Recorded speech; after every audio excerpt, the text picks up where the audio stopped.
Olá, eu sou o Raoni Kuzma. E eu sou o Daniel Faulin. E eu sou o Thales Fuzetti. E esse é mais um Deepcast, nosso bate-papo sobre design, inovação e percepção. E hoje, gente, a gente tá com um cara muito legal. É um cara da casa, é um amigo da casa já, que é o Thales. O Thales é um empreendedor e diretor de negócios da Neurona, ele é formado em design pelo Senac, pós-graduado em administração pela GV, é um nerd. E, meu amigo, conta um pouquinho pra gente, quem que é você? Porra, o nerd é sacanagem, hein? Bom, vamos lá. Hoje eu sou diretor de negócios da Neurona, né? Acho que contar um pouquinho da minha trajetória e se confunde um pouquinho com a agência Neurona também, né? Então, eu entrei na faculdade, sei lá, acho que eu tinha meus 17 anos, na faculdade de design no Senac, onde eu conheci o Daniel aí por sinal. Ao longo desse caminho, depois de alguns projetos, né, a gente decidiu investir em uma parceria aí, num negócio, né, hoje chamado de Neurona. E ao longo desse caminho, a gente ia fazendo, como os dois éramos formados na mesma coisa, a gente fazia os projetos juntos, né, e aí eu percebi ao longo do caminho que eu não era tão criativo, né, que eu não tinha tanto, fala assim, tesão por essa parte criativa, né, eu gostava muito mais da parte administrativa, da parte comercial, da parte estratégica da coisa. E aí eu fui me especializar em administração, eu fui fazer uma pós na FGV, fiz um MBA lá. E desde então a gente decidiu dividir essas tarefas, né? O Daniel fica mais com a parte de projetos, eu fico mais com a parte comercial, a parte administrativa, a parte estratégica da agência. E acho que é isso, ao longo do caminho tentei fazer alguns projetos sociais, né? Tentando trazer meu conhecimento para esses projetos. Acho que basicamente isso. Boa. Bom, Também. Seja muito bem-vindo ao nosso Deep. Sempre bom ter pessoas, né, Raoni, que traz conteúdo de qualidade. Eu tenho certeza que o Thales hoje vai contribuir muito aí pro nosso podcast. Uhul. E para a primeira pergunta aí, já vim na canelada, né? Vamos lá. Ô, Thales, o que é... Fala um pouco sobre branding no B2B pra gente. Eu acho que é um assunto que a agência tá trazendo com muita força para 2021, mas a gente percebe que muitas vezes boa parte dos clientes do mercado não entendem muito bem o que é branding, né? Ainda mais como isso se encaixa no universo B2B. Tá? Se você puder contar um pouco para a gente. Tá, então vamos lá. Realmente, as pessoas não entendem muito bem, e aí tem erros dos dois lados, né? Eu tenho muitos leads que chegam até nós pedindo por um branding e no final eles querem uma peça de comunicação, um logo ou algo muito visual, né? E também tem muito player no mercado que também vende dessa forma, né? Então por isso que isso gera essa confusão. Eu vou tentar simplificar. Para mim, branding é construção de marca, tá? Como se faz esse branding, né? São todas as ações que a sua marca toma ao longo do tempo. Tá? Então, não necessariamente essas ações são visuais, né? Então, desde um e-mail que você envia, né, o tom de voz que você coloca ali naquele e-mail, o jeito que você atende o telefone, o jeito que você vai para uma reunião, né? Todas as suas ações geram uma percepção do outro lado, né? E branding é basicamente isso, trabalhar nessas ações de forma estratégica para que você direcione a percepção do outro lado, né, para que o outro te entenda de uma maneira mais da forma como você quer se colocar. Então, para mim, branding é basicamente isso, e aí nisso a gente tem que juntar, né, não só a parte visual, como já disse, verbal, toda a parte de comunicação, a parte de estratégia de negócio, né, enfim, marca, tudo, o conjunto disso todo é o branding. Legal. Muito bem, maluco. Então, deixa eu já te perguntar uma coisa, porque eu acho que você quebra um paradigma de percepção, eu falei bonito agora, de que design é artista. Quer dizer, como é que você junta no seu dia a dia esse samba de ter o conhecimento de design, o conhecimento técnico, estrutural do design, com o universo da administração? Putz, cara, isso é bem legal. Por muito tempo eu pensei que eu tinha feito a faculdade errada, que eu tinha estudado na matéria errada, mas eu acho que eu gosto muito da disciplina do design, né, na questão de pesquisa, na questão de projeto, na questão de estratégia, né, eu acho que me ajudou muito aí principalmente em questões estratégicas, a conseguir buscar as informações que eu preciso, a pensar, né, esse jeito de pensar diferenciado. Então, para mim, o design ajudou muito, né? Depois, obviamente, vem a administração com todos os conceitos de longa data, assim, né? E aí, eu acho que todas essas duas partes me complementam aí para fazer o que eu faço hoje. Basicamente, eu consigo provar que o design não precisa ser artístico, né? Porque eu sou um cara desse, eu não gosto de verdade da parte criativa de fato.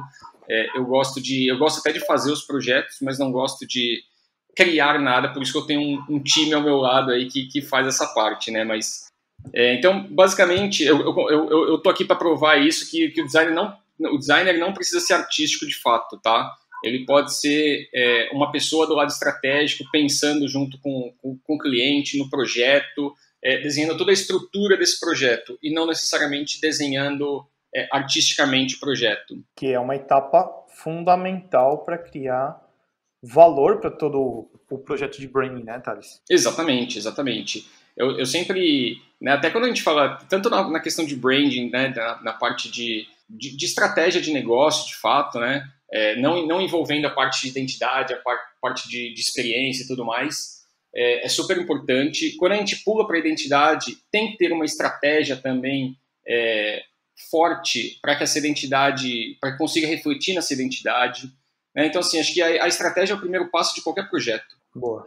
Levando em consideração o mercado B2B, você acha que, principalmente nesse mercado que a gente já atua, que é o farma, químico, cosmético, enfim, né?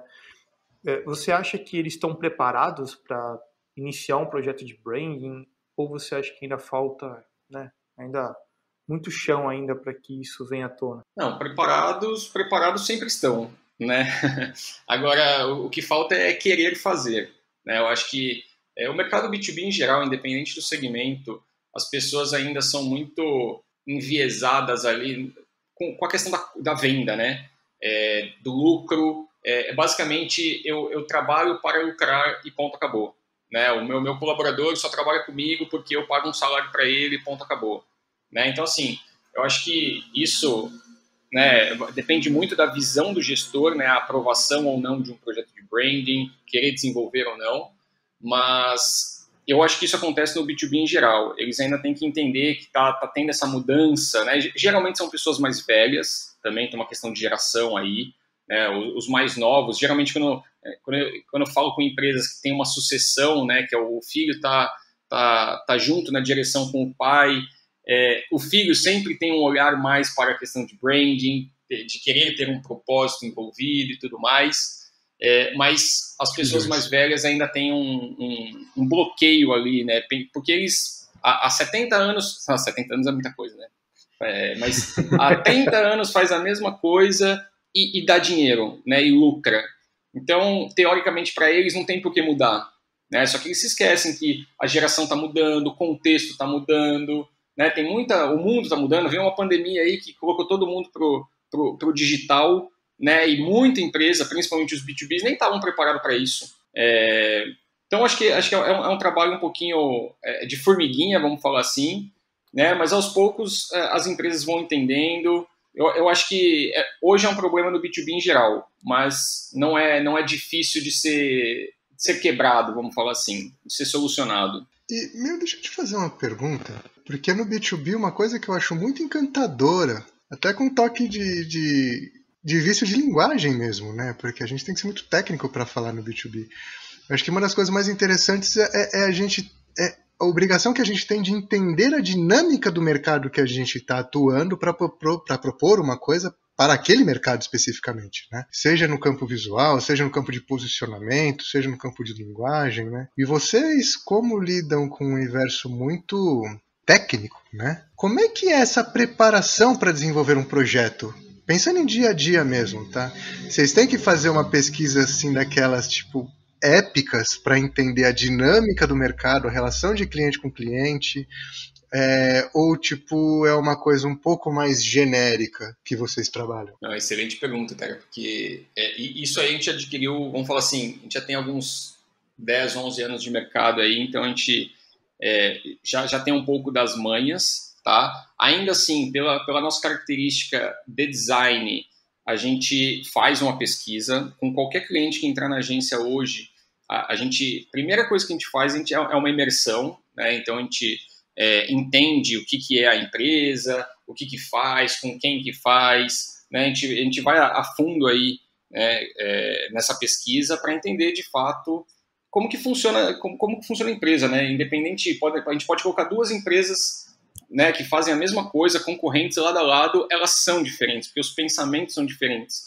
E a gente precisa entender isso, né? Hoje a gente já entende um pouco mais a mecânica do B2B, né? Então, fornecedor, colaborador, né? Todas essas características aí que não tem muito no B2C, né? Como você falou, realmente é uma linguagem mais técnica. Quando a gente vem para o B2C, é uma linguagem totalmente informal, né? Quando a gente vai, até é interessante falar de exemplos também, né? Porque quando a gente vem para o B2C, é muito fácil, as pessoas falam de branding, citam marcas e todo mundo entende, porque a gente vive isso, né? A gente está o tempo inteiro conectado com marcas. Quando a gente vem para o B2B, é super difícil e super nichado trazer exemplos de B2B, né? De empresas de B2B que tem um branding forte, né? Então, dependendo do segmento, a gente não consegue nem encontrar. Então, assim, a empresa que pretende fazer esse branding vai ser algo totalmente inovador na categoria, né? Então, mas falando do dia a dia, realmente tem uma pesquisa, tanto desk, né? Tanto a gente buscar via internet aí o que essa empresa está fazendo, como ela está se comunicando, o que ela preza, como ela se porta nas redes sociais, como também a campo, né? Ir no cliente, entender a fundo aí o que eles estão querendo e pensando. Boa. Você falou uma coisa agora importante, um pouco antes dessa pergunta aí sobre propósito, né? Qual que é a sua opinião sobre criar um propósito para o mercado B2B? Porque a gente vê muita empresa aí aplicando o propósito de uma forma meio que só na parede, né? E não internaliza isso. E também, não só internalizar, mas também não leva para fora toda a sua força, né? Então, qual que é a sua percepção sobre esse tema e o que você acha que isso impacta também, né, na organização? Esse é um tema super relevante e está super na moda, né? Então, se você... Todos os livros falam disso, blogs falam disso. E eu acho que não é só para o B2C, acho que o B2B, para toda empresa, tem que ter um propósito, né? A gente veio daquela visão de missão e valores, né? Uma vez, até num curso que eu fiz há muito tempo atrás, o professor já falava que aquele conceito de visão e missão já era super difícil, né? Porque era uma coisa super americanizada, né? A questão de... é algo americanizado porque vem do conceito de missão de guerra, né? E trazer isso para o Brasil, a gente nunca teve muitas guerras aqui, né? Então, para a gente era difícil entender isso, e realmente o que a gente vê até hoje nas empresas é uma visão, é uma missão colada na parede e ninguém sabe o que é, só está ali, né? E essa visão e missão evoluiu um pouquinho para a questão de propósito, né? Mas muitas empresas ainda não entenderam qual que é o real propósito de ter um propósito, né? Eles simplesmente adaptaram o texto e tem um novo texto lá que eles chamam de propósito, então eles estão dentro da moda, né? Mas eu acho que o propósito é super relevante e é muito mais do que isso, né? É algo que realmente está no core da empresa, está no DNA da empresa, é esse propósito que vai guiar todas as ações de uma empresa, né? Então, se você está falando que, sei lá, a inovação, se a empresa ela é voltada para a inovação, ela tem que ser guiada para a inovação em todos os departamentos, tem que respirar a inovação, tudo que eles têm que desenvolver tem que ter inovação, tem que se comunicar de uma maneira inovadora, então faz parte da cultura da empresa de fato, né? Então eu acho que o propósito é um item super relevante para guiar todo mundo para o mesmo caminho, desde o CEO até o colaborador, o estagiário, o chão de fábrica que seja, dependendo da empresa, mas é o que guia a empresa para o sucesso, para o que eles desejam. É interessante você falar isso, porque algumas vezes eu vejo uma confusão mesmo. Até para o colaborador é difícil dele falar o que é, qual que é a diferença entre missão e visão, né? É louco isso. Né? Não, para ser sincero, até eu tenho essa dificuldade, né? Se perguntar de bate-pronto o que é visão e missão, eu acho que todo mundo vai confundir, todo mundo vai misturar esses conceitos, né? Então, por isso que eu acho que o propósito vem para simplificar, né? Então, enquanto a gente tinha uma visão e uma missão não tão bem definidas, né, num quadro na parede, que muitas vezes eram super passivas também, né? Aquela coisa de, eu quero ser reconhecido como a melhor empresa do Brasil, né? Tipo, tá, mas quem que vai reconhecer isso? Né? O que de fato significa isso? É uma coisa muito subjetiva, né? Total. O propósito simplifica tudo e é uma ação de fato, né? Tipo, eu tô aqui nesse mundo para fazer tal coisa, para desempenhar tal ação. E é isso. Dar o meu melhor naquilo que eu me proponho a fazer, né? Exatamente. Legal. E, Thales, uma coisa que eu acho muito bacana e acho que se fala ainda muito pouco, porque uma coisa é o branding traduzindo uma cultura, né? Traduzindo aí a missão, a visão e valor e toda a bagunça que geralmente é muito bagunçado isso. Mas qual que é a força, na tua opinião, principalmente nesse mercado B2B, do branding transformar a cultura? Não sei se transformar é a palavra ideal, mas como o branding ele pode, talvez, aprimorar uma cultura organizacional, entendendo que a partir de um bom trabalho de branding, a gente vai ter clareza de propósito, a gente vai ter clareza de ação, a gente tem clareza de comportamento. Isso acontece? Boa. É uma das dificuldades que muitas empresas têm, né? E eu acho que os dois têm que andar em paralelo. Eu não sei se o branding ajuda a criar uma cultura ou se a cultura ajuda a implantar o branding, né? Acho que tem que andar muito em paralelo isso, porque também não adianta nada, a gente desenvolve todas as estratégias de uma marca e aí a cultura vem, não é passado adiante, não existe uma cultura nessa empresa e ela fica no papel, né? A gente vai continuar no mesmo modelo que a gente está falando aí de anos atrás. Ao mesmo tempo que ter uma cultura forte e também não ter uma estratégia, né, para que essa cultura ganhe força, né, para que essa cultura seja orientada a um determinado objetivo, também se perde, né? Então, eu sinceramente, eu acho que os dois andam juntos. Não é um separado do outro, não tem como fazer isso de forma separada. Até quando a gente tenta implantar isso nos clientes, né, a ideia dos guardiões da marca lá, né, de ter pessoas olhando para isso, né, ter pessoas olhando para essa marca, assim como funciona com franquia, por exemplo, com clientes oculto, né? As pessoas, tem pessoas misturadas ali que vão observar como essa marca, como essa estratégia está sendo desempenhada por toda a equipe, e eles fazem uma reunião posterior lá para explicar tudo que encontraram de errado, né, e até de certo, mas principalmente de errado para que ocorram treinamentos, para que essa cultura seja instaurada e caminhe, né?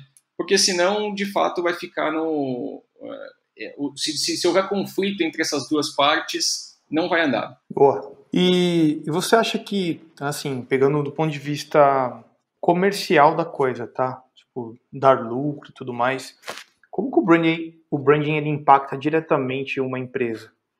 Vamos supor que uma empresa sempre foi orientada a um plano estratégico de comercial, né? Porque a gente tem muita empresa hoje no Brasil que a filial está fora, né? Então, a matriz está fora, então aqui tem a filial. Então, normalmente, os escritórios e empresas não têm aqui, vamos supor, não tem os departamentos, muitas vezes. O que tem é um diretor comercial, né? Tem uma equipe de vendas e um suporte ali, enfim. Mas tudo é de fora, né? Então, tem empresas que têm esse perfil e também tem outras empresas que foram muito orientadas ao marketing, né? E aí, como que o branding ele entra nisso, né? E gera valor que vai, de alguma forma, impactar no lucro da empresa, enfim. Como que ele caminha ao lado do marketing, dentro do marketing? Como que é isso, né? Legal. Eu acho que você falou uma coisa que a gente vai voltar um pouquinho para o começo da conversa, né? Que a gente estava falando muito do orientado a vendas. Geralmente, quem está no comando é um diretor comercial, né? Acho que esse é uma sacada do B2B, entre aspas, que se um cara é bom de vendas, ele vai crescendo e ele acaba se tornando, entre aspas, o chefão, né? E aí, com isso, vem toda essa orientação para o lucro, a vendas em qualquer custo e por aí vai, né? O branding, ele é um caminho para o lucro também, né? Não a gente está falando aqui de uma visão, sei lá, romantizada, que, nossa, a gente precisa ter um propósito e vamos esquecer do lucro e legal, né? Todo mundo vai ficar feliz, colaborador contente, por aí vai. Não, ninguém está aqui para fazer caridade, né? As empresas estão para ganhar dinheiro, não tem outra explicação, né? Só que dá para você ganhar dinheiro fazendo outras coisas, não precisa ser exatamente o bem, né? Mas fazendo o que você se propõe a fazer de uma maneira bem feita, né? Com estratégia. Então, putz, cara, eu perdi o raciocínio aqui. Qual que era a pergunta de novo? Não, na verdade, como o branding ele tá junto com marketing, ele tá dentro de marketing, como que ele agrega na empresa para gerar também, participar do lucro dela, né? Lembrei. Para mim o branding deveria ser separado, tá? Hoje não é. Hoje ele é um espacinho, né? Nem existe o branding, para ser sincero, é uma pessoa de marketing que toca isso. Quando na empresa existe um departamento de marketing, né? Se não é tocado pelo CEO, pelo departamento comercial, né? Mas o ponto agora eu lembrei do que eu estava falando. O branding, na verdade, ter esse propósito, ele vai te guiar, ele vai guiar toda a empresa em busca. A gente define sempre alguns pilares, né? Então, por exemplo, o que uma empresa precisa fazer hoje, né? E dependendo das conversas que a gente tem com a empresa, do que a gente entende que a empresa precisa, a gente define algumas diretrizes que a gente implanta na empresa para que os próprios departamentos, as pessoas consigam se engajar e levar a empresa adiante nesse sentido. No final, todas as ações que a gente propõe, obviamente é pensando no lucro, né? Por mais legalzinha, boazinha que seja, para reforçar, isso aqui é só para reforçar a marca, reforçar a imagem, ação socioambiental, coisas nesse sentido que até requerem certo investimento. No final das contas, esse investimento é para ser revertido em lucro de fato, para que as pessoas olhem para essa empresa de uma maneira diferente, criam um vínculo emocional, né, que hoje, quanto mais a gente fala de venda, muitas empresas ainda são pautadas em preço, né, e preço você troca de fornecedor da noite para o dia, né, quem tiver o preço mais barato leva. Oh, perfeito. Então a gente tenta criar esse vínculo emocional com todo mundo, com o colaborador, que vai levar isso para cliente, e para o mercado, para que no fundo tenha dinheiro, né? tenha lucro envolvido no final do mês. Uma coisa que você falou que é interessante, que eu vi até essa semana, né? Que eu li uma matéria aqui, que a empresa falou assim, nós estamos investindo não sei quantos, não é nem 1.000 aqui, para tratamento de água, de melhoria aqui contínua dos processos e etc, e tudo mais. Tem que tomar um pouco de cuidado com isso, né? Porque às vezes a empresa é um pré-requisito ela cumprir com isso, né? Então, assim, muitas vezes a responsabilidade ambiental, social ali, ela pega uma coisa muito micro e leva isso, nossa, como uma coisa super foda, né? E no final é meio que assim, cara, você está produzindo produto químico, você tem que tratar esse produto químico antes de jogar para a natureza, se você for jogar, entendeu? Tipo... É o básico, né? É o mínimo, né? Então tem que tomar um pouco de cuidado com isso também, porque o branding tem uma fama de gourmetizar as coisas, né? E principalmente as empresas, assim, que... tem até um vídeo da Porta do Fundo, acho, não lembro, que fala assim, né, um lanche que custava R$2, agora é o lanche do Pedrão, sei lá quem, custa 20. Agora é uma experiência. Agora é uma experiência. Então, Exatamente. Tipo assim, tem que tomar cuidado para não cair nesses enforca-gato aí, né? Eu acho que assim, todo projeto, obviamente, precisa ser bem feito, né? E assim, tem muita gente que lê um conceito na internet e já quer aplicar e assim, mistura isso com um storytelling legal e, nossa, temos agora... O que era obrigação, a gente vai transformar a gente vai gourmetizar, né, como você bem falou, e vai transformar numa ação de marketing, Só que, meu, os seus clientes, né, as indústrias que compram de você, os seus fornecedores, é todo mundo desse mercado, todo mundo sabe que o que você está fazendo nada mais é do que um textinho bonito para um negócio que você é obrigado a fazer. Não engana, né? Então, eu acho que tem que ter transparência acima de tudo. Muito legal. E como vocês conseguem fazer esse convencimento que muitas vezes a gente vê dia a dia, né? Também trabalho no B2B bastante, de, putz, a qualidade do meu produto é a inovação, a tendência, eu sigo tendência, as tecnologias que eu tenho são a grande diferencial que eu tenho. Como é que vocês fazem isso no dia a dia, que vocês falaram agora? Porque isso eu acho muito legal. Do tipo, cara, você está trabalhando para vender valor. Então, essas coisas pequenas que são, na verdade, sua obrigação e não geram diferencial nenhum, só vai fazer um investimento tipo, irrelevante e você vai perder a conta depois. Né? Porque eu lembro de uma vez que, nossa, quando a gente começou a falar de sustentabilidade, principalmente no mercado de personal care, mas bombou coisa verde, bombou coisa green, bombou coisa de comunidades tradicionais e a gente sabia que na ponta não tinha nada disso. Era simplesmente um discurso. Né? Só que aí você tem uma venda, a venda não você promete uma coisa que você não entrega e você já vai gerar aí um ruído de marca violento. Como é que vocês passam essa necessidade para o cliente? Coerência é uma coisa muito mais profunda e afeta a marca muito mais do que ficar fazendo textinho. Do que, tipo, agora você não está comendo um hot dog por 10 porque agora é uma experiência fantástica. Boa.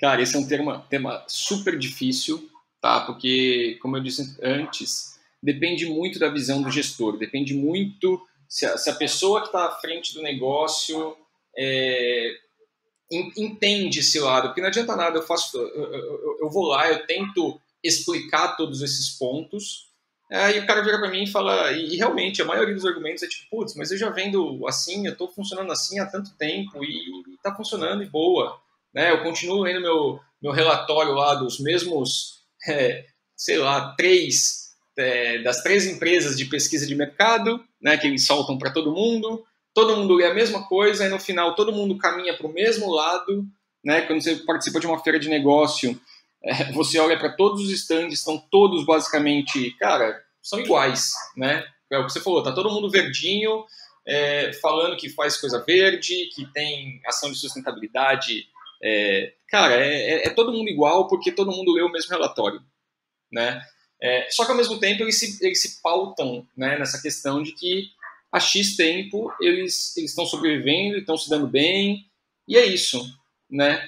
Então, assim, ainda são poucas as pessoas que estão se atentando, e por isso são poucas as empresas que se destacam, que você olha para a empresa e fala, meu, essa aqui, tipo, pô, tem o orgulho dela aqui, tem algo diferenciado nela, né? Por quê? Porque os gestores, né, os líderes dessas empresas estão pensando de forma diferenciada, né? Estão querendo mudar um pouquinho do que, putz, legal, durante 30 anos foi assim, mas daqui para frente não vai ser mais, né? O que eu tenho que começar a fazer agora para começar a encarar esse futuro, essa geração nova, né? Então, é um tema super delicado, né? E, de fato, é difícil convencer essas pessoas, principalmente se eles não querem ser convencidos, né? Então, eu acho que vai muito... A gente tenta levar dado, a gente tenta levar relatório, né? Relatório que eu digo...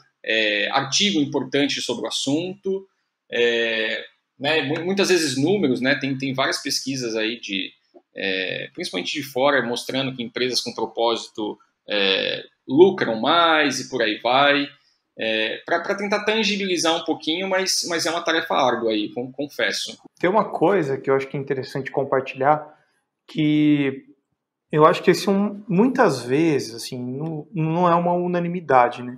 Mas uma empresa, quando ela procura a neurona, tipo, ela tá afim de fazer alguma coisa diferente do mercado, sabe? Ou porque talvez a agência dela ou a equipe dela interna não dá conta, ou não tem só ajuda com o tático, né? E às vezes a gente traz o lado mais estratégico aliado ao tático, né?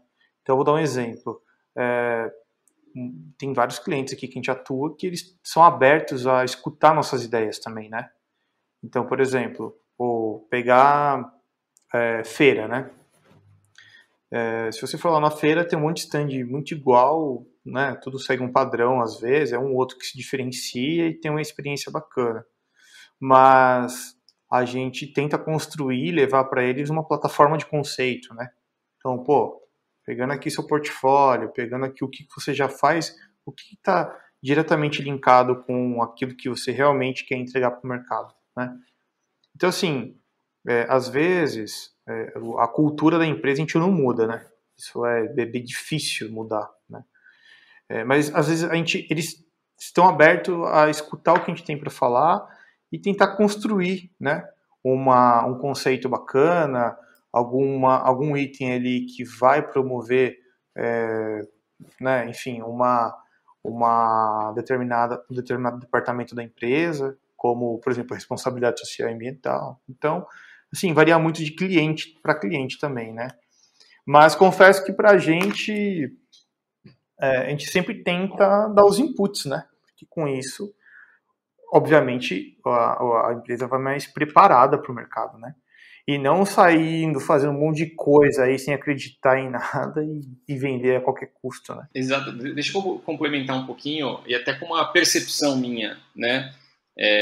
Os clientes gostam, não é nem que eles, né? Pelo menos os nossos clientes, eles gostam que a gente, entre aspas, se intrometa no negócio deles, né? E dê ideias e participe, porque querendo ou não, é uma visão completamente externa, né? Então, quando a gente está no mercado químico, a gente está falando com um engenheiro químico, ele nunca trabalhou com design, trabalhou com comunicação, com marca, ele está pensando em como está funcionando a produção, as moléculas lá e tudo mais, né? Para que serve determinado produto. Quando a gente vem para uma outra indústria, sei lá, né? A gente tinha um cliente que fazia cabo, né? Cabo de fio de telefone. O dia a dia deles não tem nada a ver com construir marca, com fazer comunicação, né, com fazer branding, né, em pensar em estratégia de negócio, de negócio assim, no sentido de como construir melhor a minha marca. Né, eles estão pensando em estratégia de venda, basicamente, né, em estratégia de como melhorar a minha produtividade e como aumentar meu market share. É basicamente isso. Né, e é isso também que os investidores cobram deles, né? Então, eles gostam muito das nossas ideias, né? Eles nos pedem muito. A gente também aproveita e gosta de palpitar, né? Então, já junta as duas coisas. É craque, né? E assim, até uma das coisas, falando também em branding, aí falando um pouquinho da gente, né? Quando a gente começou, talvez o Daniel se lembre disso, a gente nunca conversou sobre isso, mas estava pensando aqui agora. A gente sempre tentava ir mega formalzinho nos clientes, né? Então a gente ia de camisa, de sapato, né? Basicamente a gente ia igual a eles, né?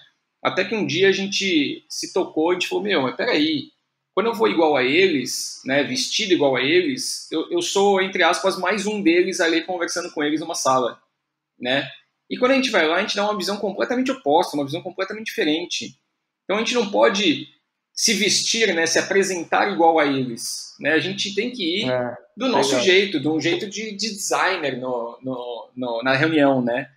Então, a partir desse momento, a gente também começou a se vestir de uma forma mais descolada, vamos chamar assim, obviamente não amadora, né? Mas a gente parou de, vou colocar um terno aqui, né? Um blazer para ir no cliente. Não, a gente sabe que nosso poder está muito no intelectual, né, em que levar para os clientes, mas isso é mais uma açãozinha de branding, né, que o simples ato de eu ir de terno, ou se eu for de calça jeans e camiseta, ou se eu for totalmente, né, vou de bermuda e regata, né, cada jeito vai gerar uma percepção diferente no cliente. E como é que vocês se atualizam com o comportamento de mercado, assim, até para vocês chegarem no cliente de forma mais adequada? Porque a gente está falando num mercado que, né, B2B tem uma dinâmica muito rápida, né? É ele que leva a tendência, é ele que leva a inovação. Vocês, como é que é o dia a dia, pensando em coisa prática mesmo, aplicável, tá? De entender essa relação entre o cliente de vocês, o mercado que ele atua e a experiência de consumo na ponta? Legal, legal. Bom, acho que primeiro a gente estuda muito, né? Então a gente está sempre. Tudo gera repertório, tá, Rony? Eu me considero um explorador, né? Eu gosto O arquétipo do explorador. É o quê?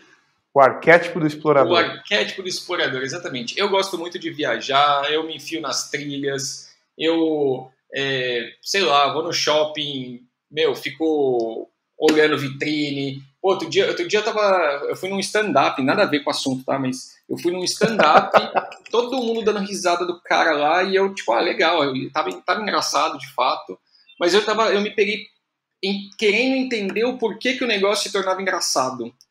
Olha que loucura isso aí, meu. E aí fiquei vendo lá que o cara toda vez ele ancora uma piadinha, todo mundo ri, daí ele faz N outras e volta naquela primeira, e volta na primeira, toda vez que ele volta todo mundo gargalha, né? E, ele fazendo isso e eu pensando, falei, nossa, entendi como os caras fazem piada, mais ou menos, né? De uma forma muito amadora aqui, pelo amor de Deus. E então, assim, como que a gente busca se antenar?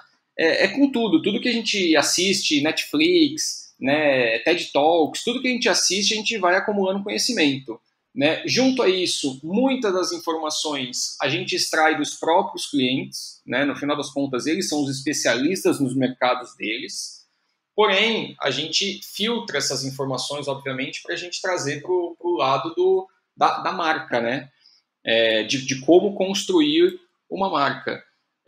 Além disso, a gente conversa com N pessoas de mercado, cada vez que você vai numa conversa diferente, é um podcast diferente, tudo que você consome acaba contribuindo para essa geração de ideias, para trazer coisa nova para os clientes, né? Obviamente a gente tem uma questão muito forte com confidencialidade também, né? Então a gente a gente tem acordos lá tudo certinho, a gente não mistura assuntos de um cliente com o outro, né? Independente de estar em setores diferentes, a gente é muito profissional em relação a isso.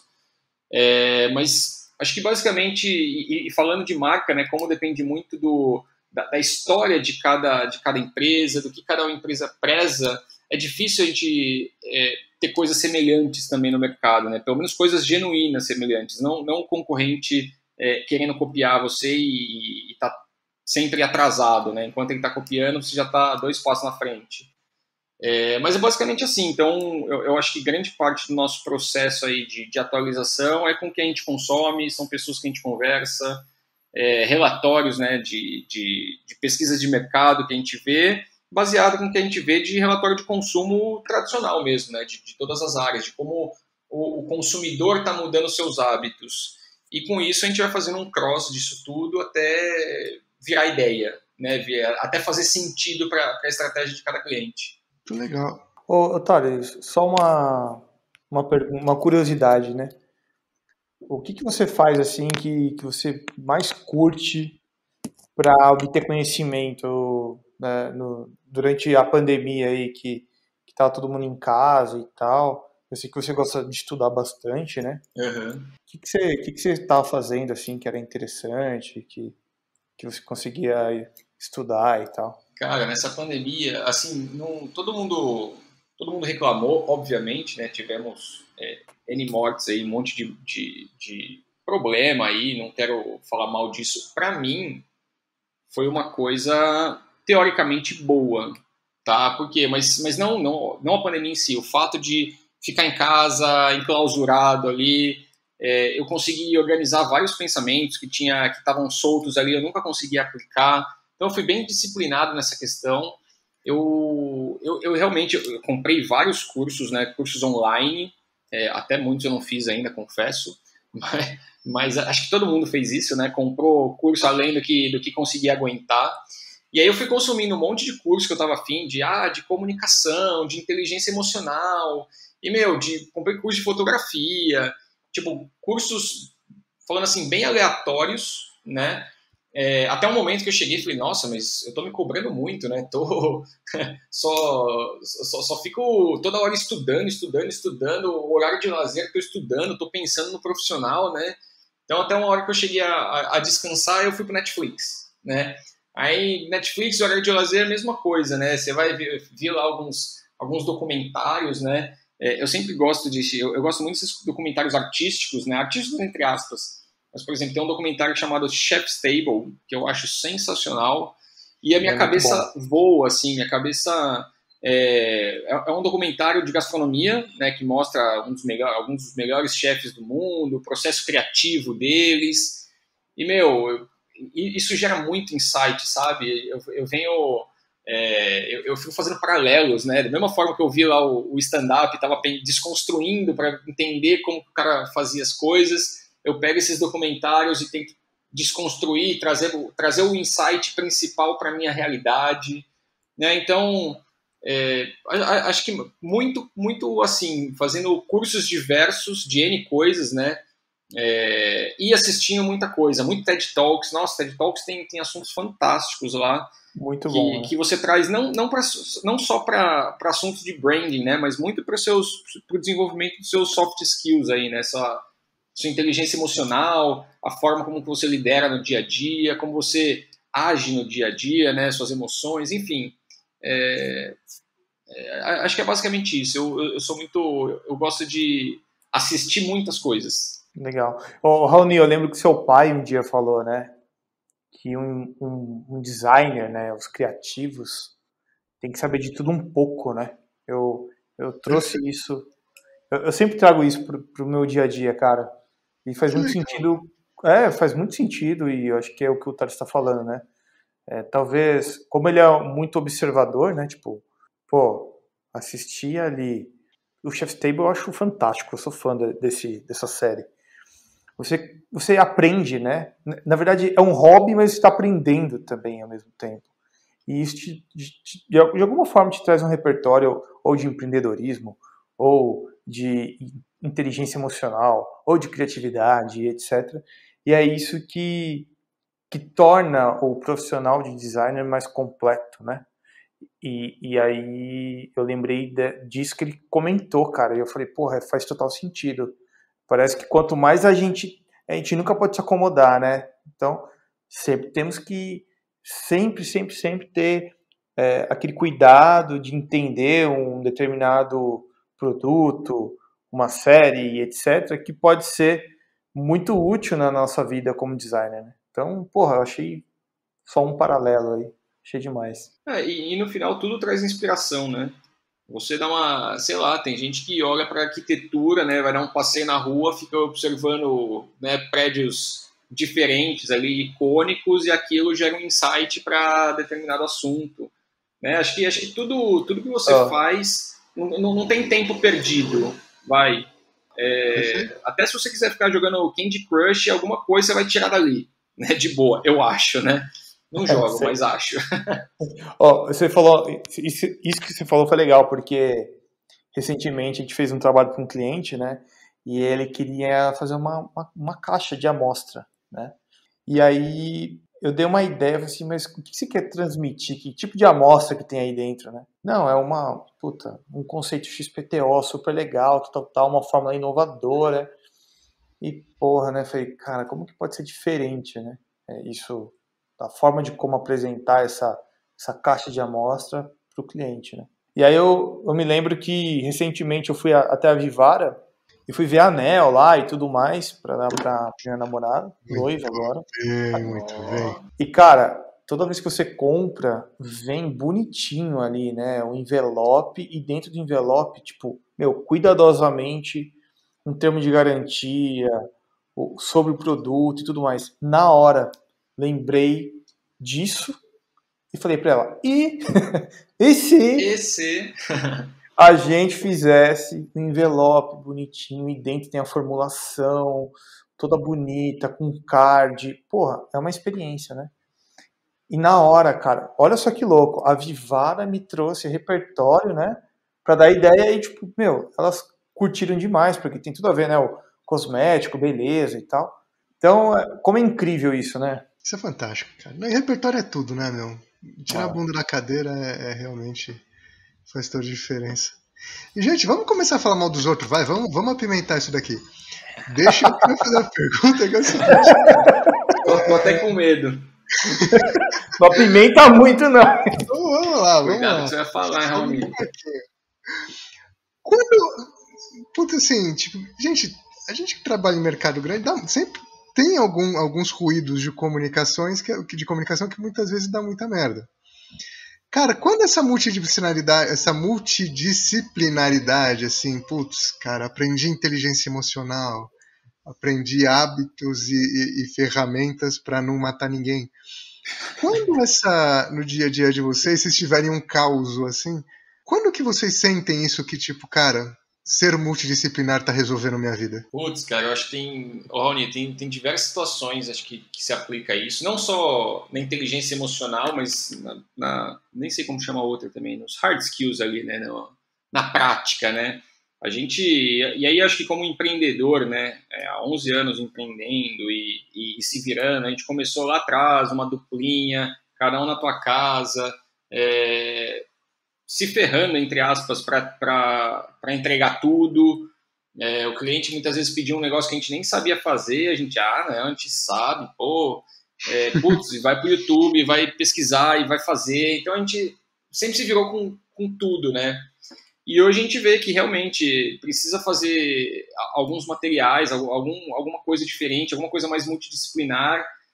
Para a gente acaba se tornando algo fácil, coisa que para outras pessoas que a gente enxerga que não é tão fácil, né? Porque eu acho que as faculdades, né, não digo só as faculdades, né, mas quando a gente fala de uma profissão, né, geralmente as pessoas fazem muito bem um determinado assunto e esquece todo o resto, esquece o lado social, esquece que para o trabalho dele caminhar bem, ele tem que vender isso para o diretor dele, ele tem que vender isso para um cliente, ele tem que ter outras habilidades para passar isso adiante a outras pessoas, né? E a gente vê, eu acho que talvez o mercado de TI seja um pouco mais famoso, né? Até os designers também são famosos por serem mais, entre aspas, nerds, né?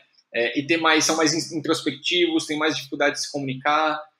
E aí existe esse bloqueio aí de como vender, de como conversar com pessoas, de como entender, né, um briefing, por exemplo, né? Então, eu acho que isso também a gente tenta passar adiante. Essa multidisciplinaridade é super importante para você conviver com pessoas, acho, né? Não tem outra saída. Em qualquer empresa, a não ser que você seja o 0,01% né, que tenha um talento especial que todo mundo vai falar, legal, você me trata mal, mas você é muito bom no que você faz, vamos continuar trabalhando junto, sabe? Mas de resto, os outros 99,9% vai ter que correr para ser bom também em todas essas características, né, basicamente de relacionamento. Eu acho que a faculdade ainda forma muito profissional mal, cara.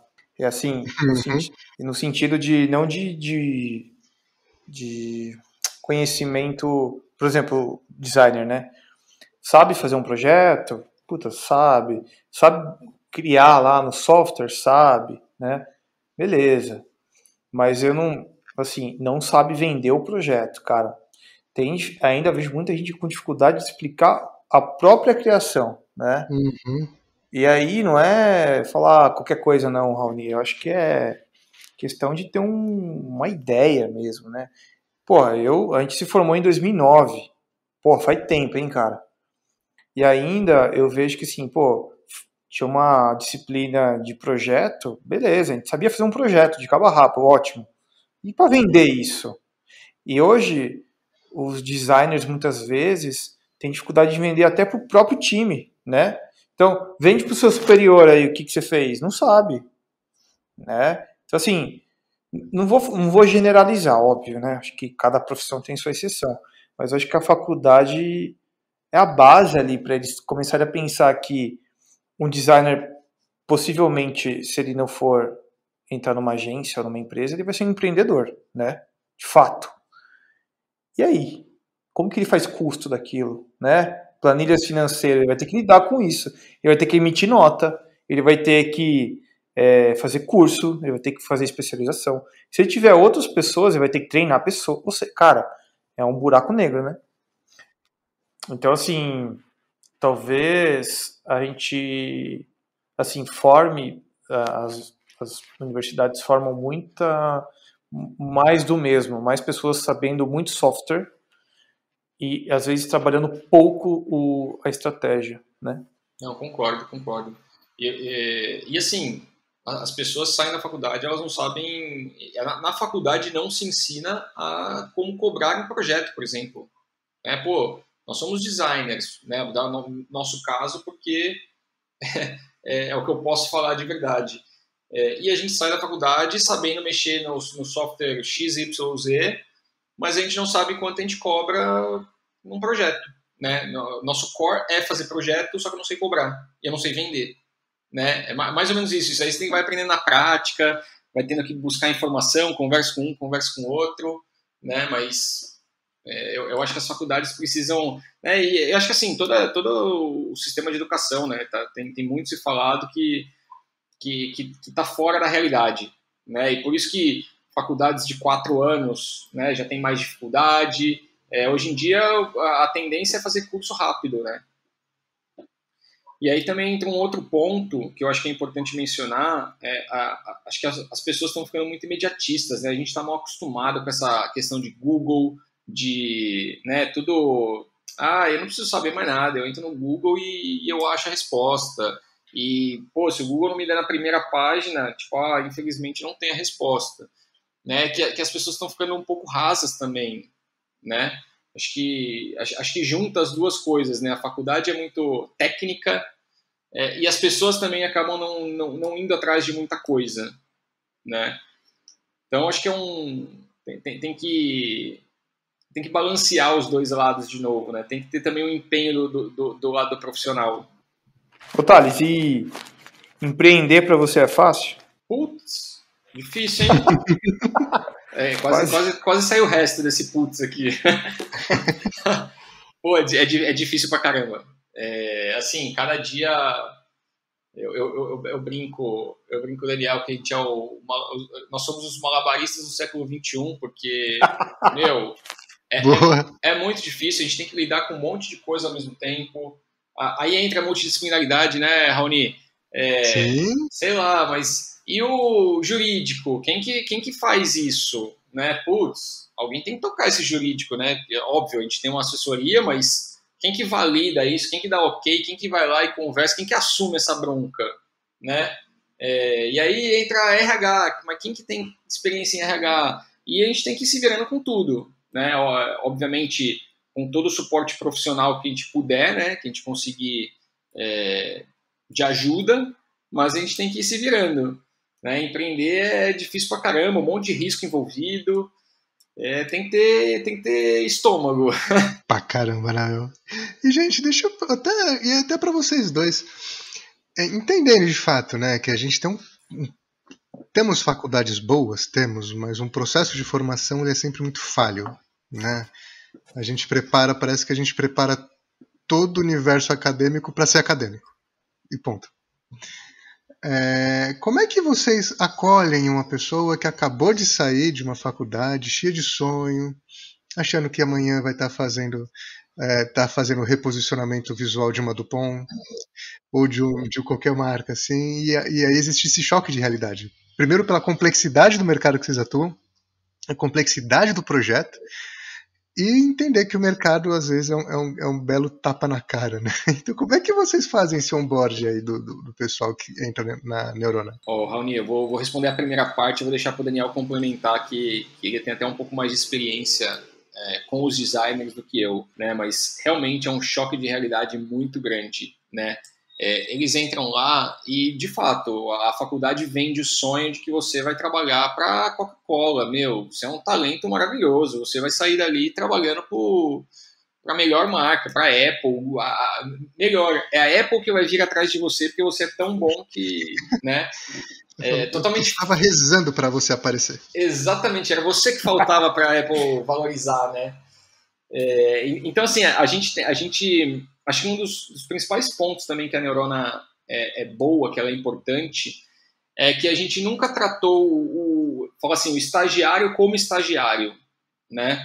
Se a gente for para outras agências, a gente passou por isso, você vai entrar numa empresa, numa agência, num estúdio, e você vai fazer uma tarefa única, sei lá, você vai ficar tratando foto o dia inteiro, você vai ficar recortando foto, você nunca vai falar com o cliente. E na Neurona é um pouco diferente, a gente coloca o estagiário para dentro e ele já aprende, e muitas vezes ele chega sem saber enviar um e-mail, assim, sem ter noções básicas hoje eu vou chamar de corporativismo, né? Tipo, oi, boa tarde, tudo bem? Envio aqui anexo, e-mail assim, assado, tananã, com tal informação. Beleza, obrigado, viu? Tchau, né? É uma coisa muito... Eles vão mandar e-mail, é tipo, tá aqui o que você me pediu, acabou. Né? Não tem formalidade nenhuma ali. Então a gente ensina ou tenta ensinar, né? Que muitos também têm dificuldade, mas a gente tenta trabalhar nisso, desde como atende um telefone, de como conversa com o cliente, a gente apõe eles para conversar com o cliente, não é uma coisa escondida, sabe? Fica aí tratando foto e ponto, acabou, né? Aquele trabalho chato, né? Muito porque a gente saiu desses trabalhos chatos para montar nossa empresa, porque a gente não aguentava isso, né?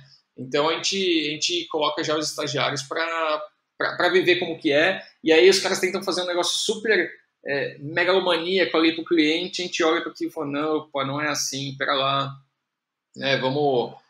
Tem que fazer o que a realidade do cliente pede, tem que entender o que o cliente quer. Mas é difícil, né? Vem lá a resposta dele e fala, nossa, mas eu fiz um projeto mó bom. Putz, tá bom, é mó bom na sua cabeça, né? Quando a gente traz pro cliente, não é tão bom assim, né? Acima dele tem um diretor, tem um gerente, tem um CEO que vai olhar para aquilo e falar, meu, mas você tá fora do padrão da minha marca, você tá totalmente fora do que o meu cliente está esperando. Meu cliente também é técnico, sabia? Né? Então, a gente tem que trabalhar um monte de coisas com eles, né? Mas eu acho que a gente, talvez a gente ensine muito, né?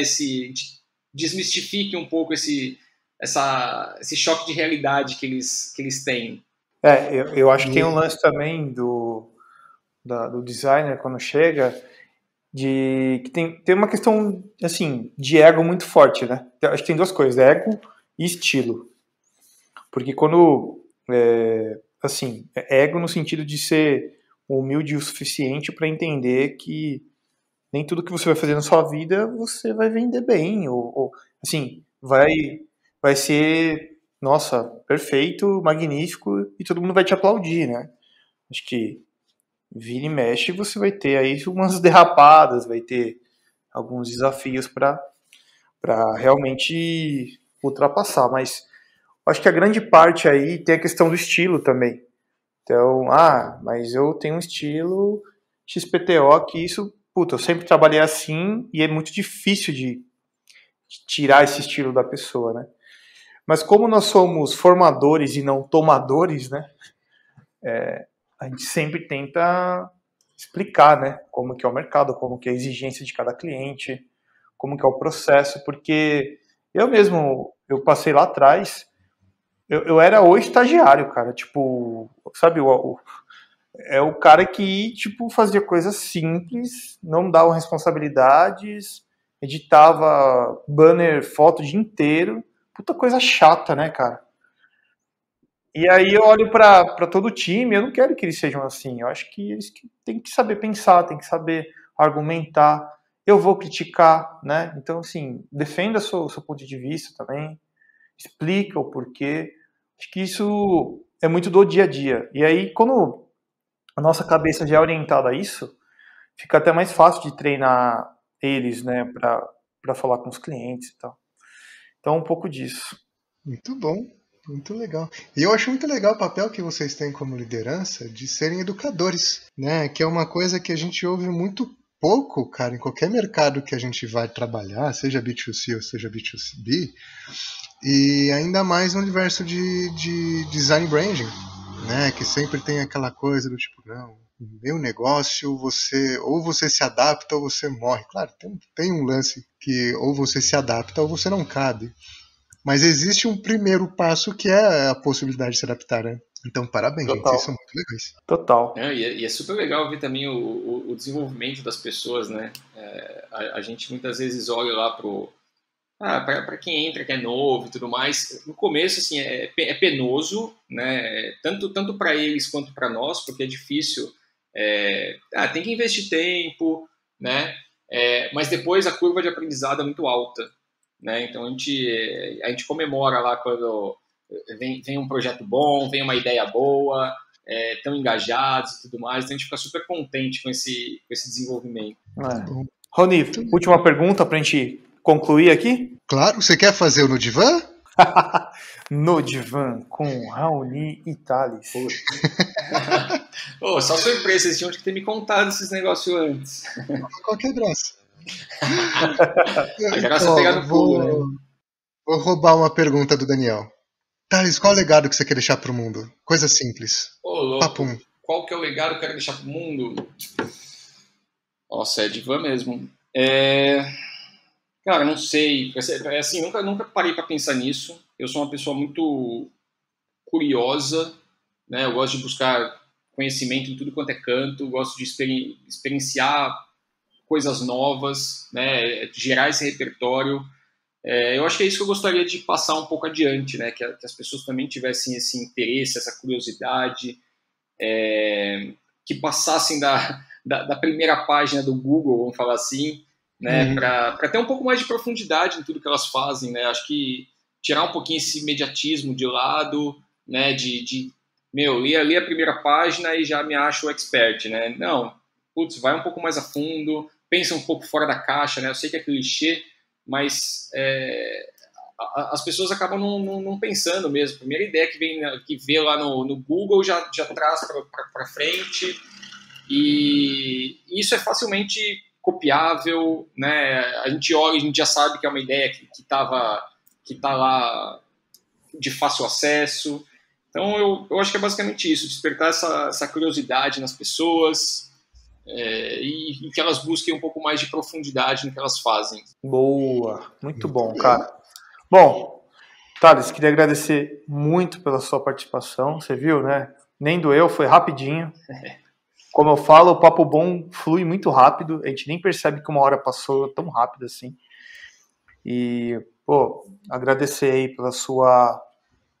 por todo o conhecimento aí que você contribuiu com o DIP de hoje. Eu tenho certeza aí que o pessoal que está escutando a gente vai adorar, né? Não só ir um pouquinho atrás desses ensinamentos que você trouxe pra gente, mas ser pessoas melhores também, né? Então, valeu demais. Boa, eu que agradeço o convite. Obrigado, Raoni. Obrigado, Daniel. Tenho um super apreço por vocês aí. Admiro bastante, né? O trabalho de vocês. A gente já conversa há algum tempo e agora conseguimos concretizar isso aqui. Então, obrigado pelo convite, pelo espaço, e vamos em frente. Sempre. Pô, Thales, obrigado, viu? Eu sou muito fã de você. Eu sou muito fã seu e do menino Daniel. Acho que vocês trilham uma jornada fantástica. E eu espero que essa seja uma primeira de muitas aqui com você, com a gente. Tá? Então, obrigado mesmo. E, gente, muito em breve, mais um dia incrível pra vocês. Até já. Valeu, tchau.